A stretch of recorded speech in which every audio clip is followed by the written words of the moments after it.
Olá novamente. Hoje vamos praticar a peça que tem caído com muita frequência no exame de ordem. Como você sabe, são 6 os passos para se chegar ao texto. Juris Whey, provas da OAB, provas da segunda fase, direito penal. Hoje será o 12º exame de ordem e em peça profissional. Tenha o texto em mãos, pois será o caso concreto que fará parte de mais um modelo de peça que aconselho você ter. Depois da leitura, iremos identificar aqui qual é o nome da nossa peça. Texto em mãos, vamos à leitura.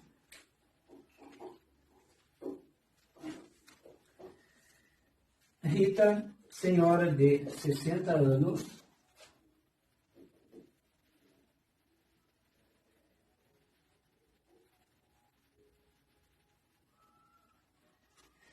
foi presa em flagrante no dia 10/11 de 2011.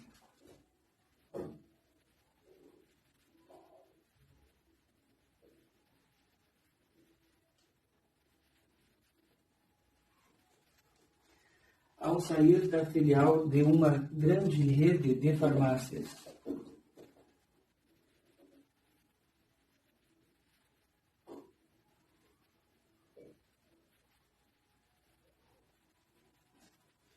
Após ter furtado 5 tintas de cabelo.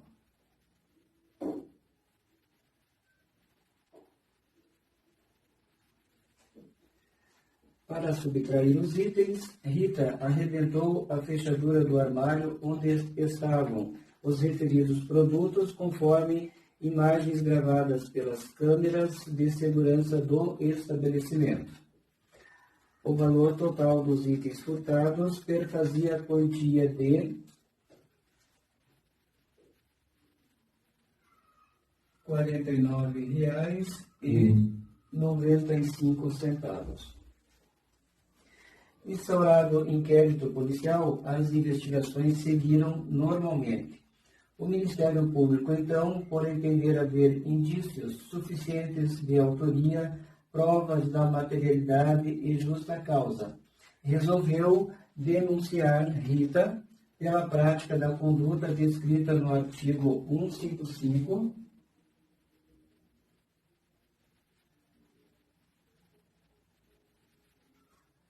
parágrafo 4º, inciso 1 do Código Penal. A denúncia foi regularmente recebida pelo juízo da 41ª Vara Criminal da comarca da capital do Estado X.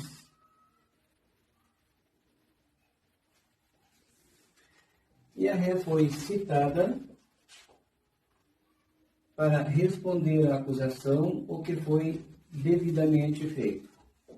O processo teve seu curso regular e durante todo o tempo a ré ficou em liberdade. Na audiência de instrução e julgamento, realizada no dia 18/10 de 2012.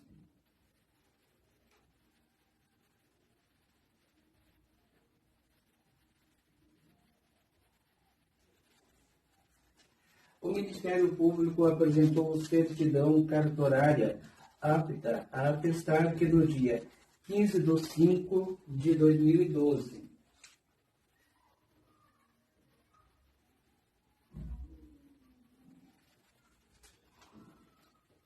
ocorrera o trânsito em julgado definitivo de sentença que condenava Rita pela prática do delito de estelionato.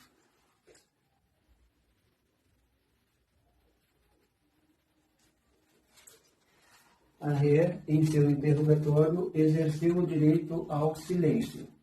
As alegações finais foram orais, acusação e defesa manifestaram-se. Finda a instrução criminal, o magistrado proferiu sentença em audiência.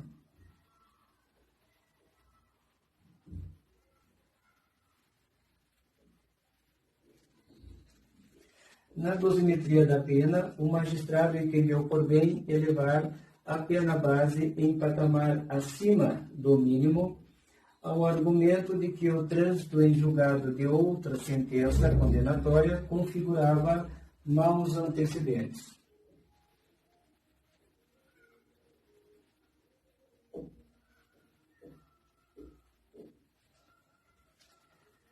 Na segunda fase da dosimetria da pena, o magistrado também entendeu ser cabível a incidência da agravante da reincidência.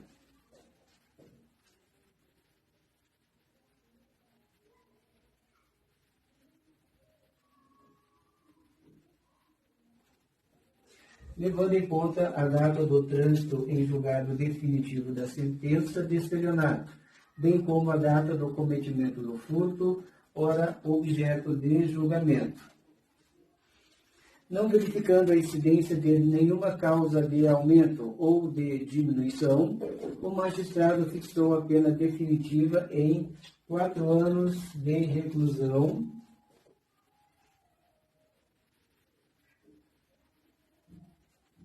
no regime inicial semiaberto e 80 dias multa. O valor do dia multa foi fixado no patamar mínimo legal. Por entender que a ré não atendia aos requisitos legais, o magistrado não substituiu a pena privativa de liberdade por pena restritiva de direitos.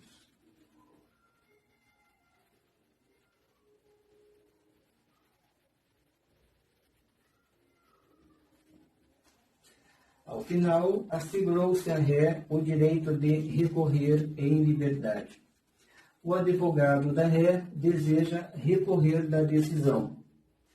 Atento ao caso narrado e levando em conta tão somente as informações contidas no texto, elabore o recurso cabível. E qual será esse recurso cabível? Vejamos aqui. Se chegamos no momento da audiência, é porque já passamos por todas as fases anteriores. O texto nem precisaria mencionar todas elas. Houve a denúncia foi oferecida pelo Ministério Público e recebida pelo magistrado. Ao receber, o magistrado determinou a citação, e com a citação veio a resposta à acusação. Ocorre que esta resposta à acusação não atingiu o objetivo de convencer o juiz a absolver sumariamente. Por isso, o magistrado determinou a data da audiência. Na audiência, tanto a acusação quanto a defesa apresentaram suas alegações finais orais, segundo o próprio texto. Em seguida às alegações finais, o magistrado proferiu sentença em audiência. Sentença é a palavra-chave que identifica a nossa peça. Sempre que o juiz proferir sentença, da sentença cabe apelação. Justamente o que ocorreu neste caso concreto. O juiz proferiu sentença em audiência e da sentença cabe o recurso de apelação, que é a peça de hoje desta aula de número 3. O recurso de apelação é composto por 2 peças, a peça de interposição e a peça de razões. Essa é a peça de interposição. No dia da prova, reserve a primeira folha ou a primeira página somente para esta peça. Excelentíssimo senhor doutor juiz de direito da 41ª Vara Criminal da comarca da capital do estado X. Note que você deve endereçar para o juiz que sentenciou, neste caso, para o juiz da 41ª Vara Criminal. Autos número, apelante Rita, apelado Ministério Público. Rita, já qualificada nos autos, por intermédio de seu advogado, que ao final assina, vem perante Vossa Excelência interpor. O verbo aqui é interpor, com fulcro no artigo 593, inciso 1, do Código de Processo Penal, recurso de apelação. O que diz o artigo 593, inciso 1, do Código de Processo Penal? Caberá apelação no prazo de 5 dias, inciso 1, das sentenças definitivas de condenação ou absolvição proferidas por juiz singular. Justamente foi o que aconteceu neste caso concreto, quando o juiz proferiu sentença em audiência. Portanto, a fundamentação aqui está correta. Continuando, requer seja o presente recurso recebido e encaminhado. Voltando, recebido e encaminhado à superior instância para processamento e julgamento. Nestes termos, pede deferimento, local, dia, mês, ano. Advogado OAB. Por que local, dia, mês, ano? Porque o texto não fornece elementos para calcularmos a data da interposição. Mas caso isto fosse possível, a data a ser colocada aqui seria a mesma data a ser colocada na peça de razões, apesar da diferença de prazo processual. Porque aqui, na peça de interposição, segundo o artigo 593, o prazo processual é de 5 dias e lá na peça de razões de 8 dias. Apesar dessa diferença de prazo processual, as datas, tanto aqui quanto lá na peça de razões, seriam as mesmas. Isto no caso do exame de ordem. Antes de prosseguir, vamos às marcações do artigo 593 ao 600 do Código de Processo Penal. Não esqueça de colocar um clips com a parte maior voltada para a página do artigo 593 do Código de Processo Penal.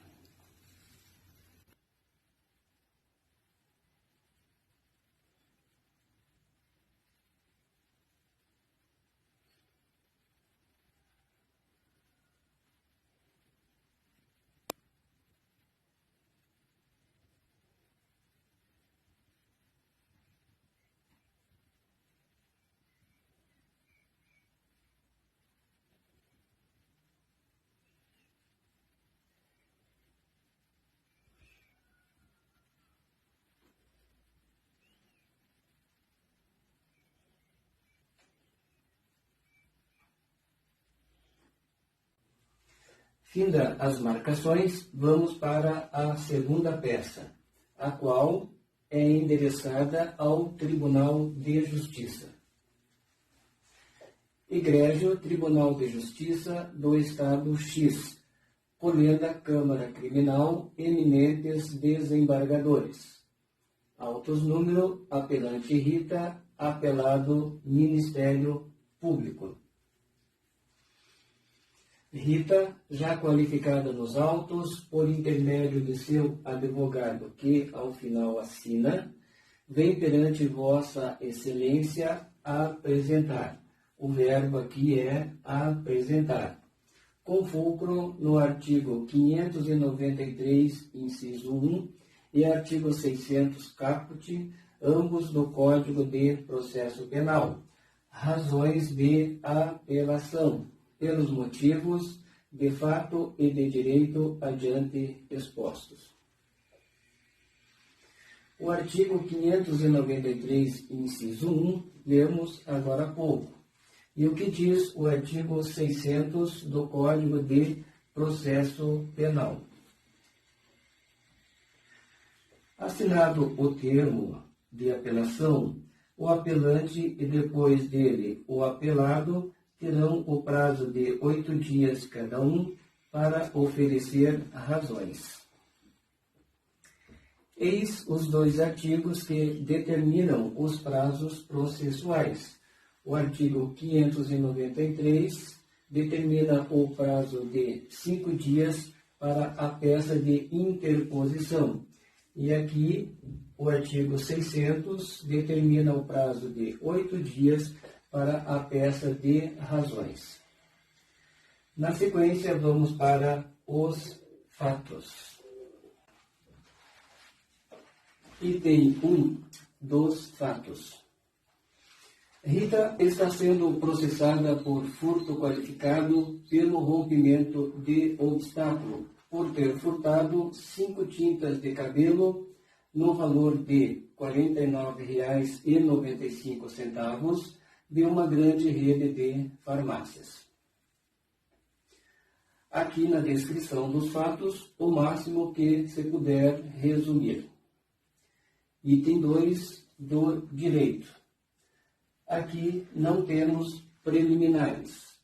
Não identificamos nenhuma prescrição, nenhuma nulidade prevista no artigo 564 do Código de Processo Penal e também nenhuma prova ilícita prevista no artigo 157 também do Código de Processo Penal.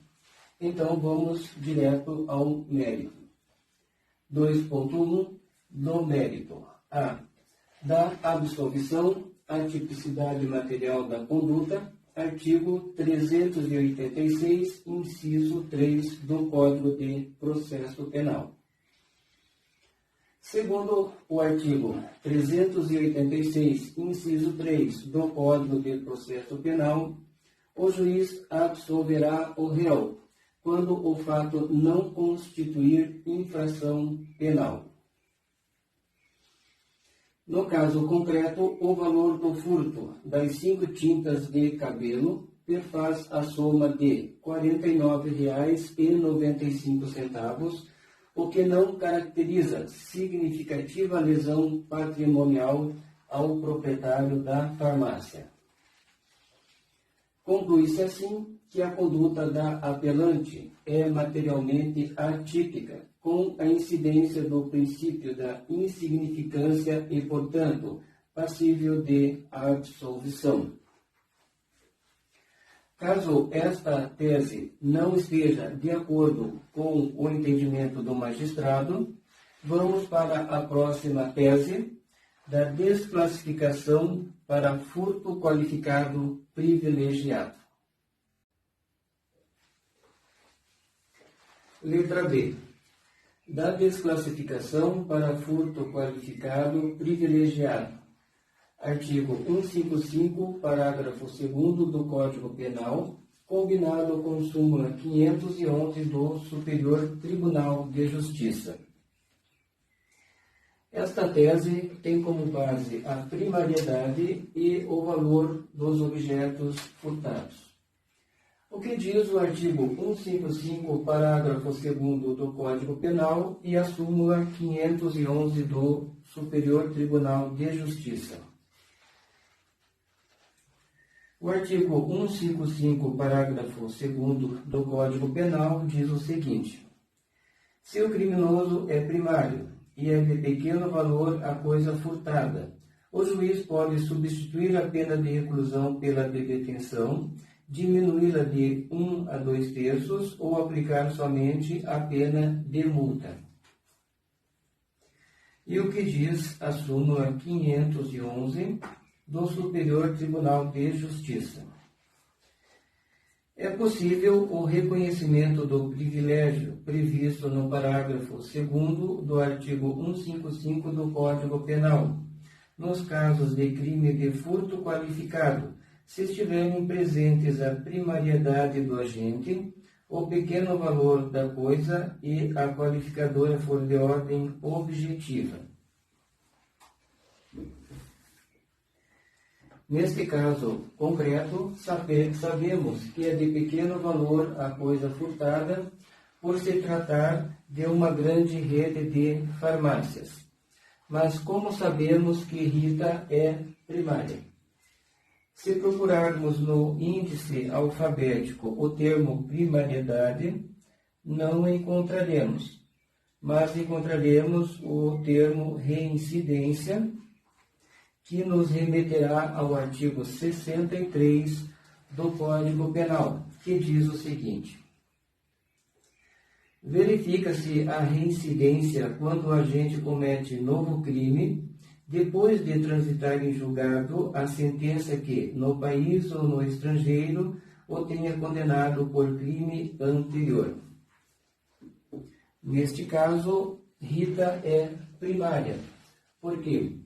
Quando ela cometeu o crime de furto, o crime de estelionato não havia sido transitado em julgado. Portanto, nesta data, 10/11/2011, Rita era primária. Por isso, nossa tese pode ser assim.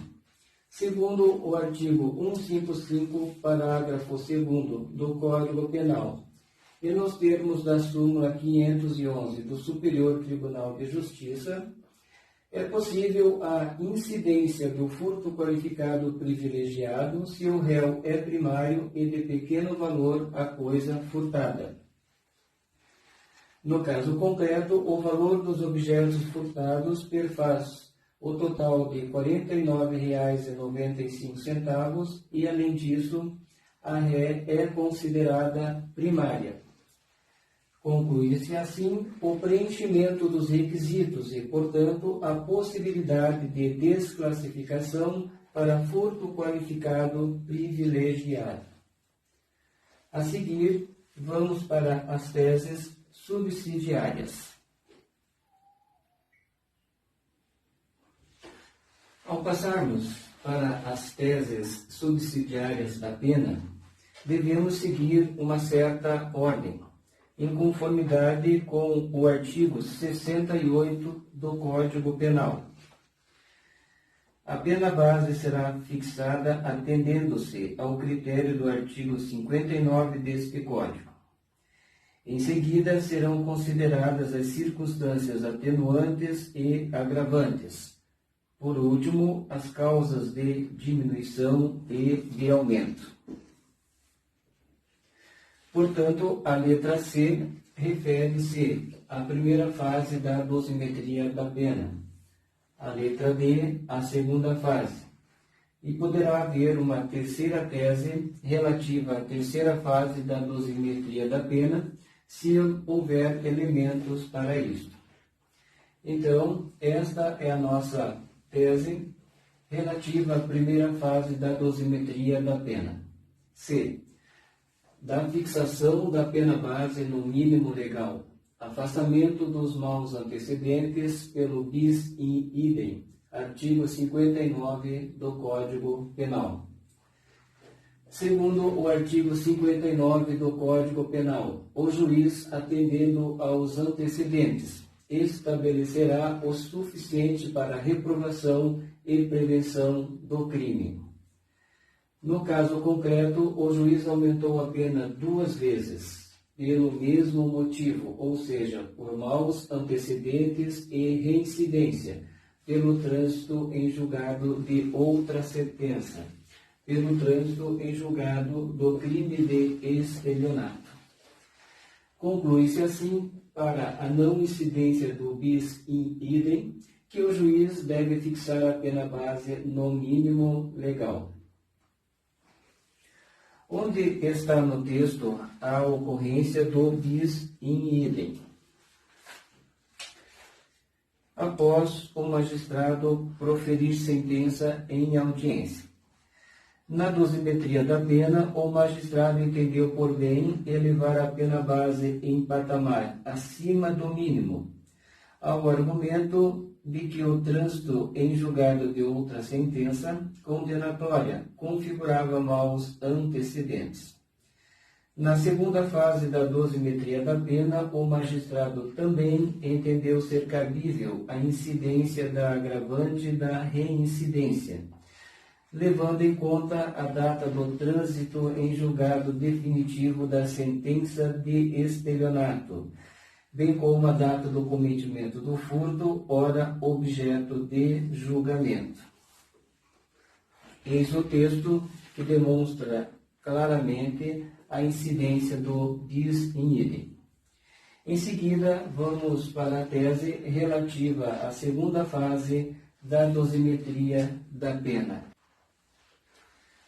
Letra D. Do afastamento da agravante da reincidência, inexistência de condenação anterior com trânsito em julgado na data do fato. Artigo 63 do Código Penal. Segundo o artigo 63 do Código Penal, quem comete novo crime depois do trânsito em julgado por crime anterior é considerado reincidente. No caso concreto, na data de 10/11/2011, ocasião em que os fatos ocorreram, Rita era considerada primária, uma vez que a sentença em definitivo do crime anterior de estelionato ocorreu em data posterior, ou seja, em 15/5/2012. Conclui-se assim que procede o afastamento da reincidência por inexistência de condenação anterior com trânsito em julgado na data do fato. Segundo o texto, não houve nenhuma causa de aumento ou diminuição. Portanto, não há elementos para mais uma tese relativa à terceira fase da dosimetria da pena. Sendo assim, seguimos para a próxima tese da fixação do regime aberto. Letra E. Da fixação do regime aberto, pena inferior a 4 anos. Artigo 33, parágrafo 2º, a linha C do Código Penal. O que diz o artigo 33, parágrafo 2º, a linha C? O condenado não reincidente, cuja pena seja igual ou inferior a 4 anos, poderá, desde o início, cumpri-la em regime aberto. Com base nesse artigo, desenvolvemos a nossa tese. Segundo o artigo 33, parágrafo 2º, a linha C do Código Penal, em caso de pena igual ou inferior a 4 anos, sendo o réu primário, a pena poderá, desde o início, ser cumprida em regime aberto. No caso concreto, o juiz fixou a pena em 4 anos, estando então em conformidade com o artigo 33, parágrafo 2º, a linha C do Código Penal, para cumprimento desde o início em regime aberto. Conclui-se assim que Rita tem direito ao regime aberto, sendo a condenação igual a 4 anos. Na sequência, letra F, da substituição da pena restritiva de liberdade pela pena restritiva de direitos. Cumprimento dos requisitos legais, artigo 44, incisos 1 e 2 do Código Penal. Letra F. Da substituição da pena restritiva de liberdade por restritiva de direitos. Cumprimento dos requisitos legais. Artigo 44, incisos 1 e 2 do Código Penal. Vamos ao artigo. As penas restritivas de direito são autônomas e substituem as privativas de liberdade quando: inciso 1. Aplicada a pena privativa de liberdade não superior a 4 anos e o crime não for cometido com violência ou grave ameaça à pessoa, ou qualquer que seja a pena aplicada se o crime for culposo. Inciso 2. O réu não for reincidente em crime doloso. Eis o artigo que fundamenta esta tese. Segundo o artigo 44, incisos 1 e 2 do Código Penal, são requisitos para a substituição para a pena restritiva de direitos, que o crime não tenha pena superior a 4 anos e que o réu não seja reincidente em crime doloso. No caso concreto, é o que se constata, uma vez que a ré não é reincidente, nem teve a pena fixada pelo magistrado superior a 4 anos. Conclui-se assim que é cabível a substituição da pena privativa de liberdade por restritiva de direitos. Antes de irmos para os pedidos, vamos para mais algumas marcações. Apenas o artigo 386 é do Código de Processo Penal. Os demais, todos do Código Penal.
Item 3 dos pedidos, ou dos requerimentos, tanto faz. Diante do exposto, requer-se: 1. O recebimento e conhecimento do presente recurso. 2. O seu provimento a fim de que seja: a ré absolvida pela atipicidade material da conduta, nos termos do artigo 386, inciso 3 do Código de Processo Penal. B. A aplicação do furto qualificado privilegiado nos termos da súmula 511 do Superior Tribunal de Justiça. C. A fixação da pena base no mínimo legal, pelo afastamento da circunstância judicial dos maus antecedentes, nos termos do artigo 59 do Código Penal. D. A redução da pena pelo afastamento da circunstância agravante da reincidência, prevista no artigo 61, inciso 1 do Código Penal. E a fixação do regime aberto para o cumprimento da pena, artigo 33, parágrafo 2º, a linha C do Código Penal.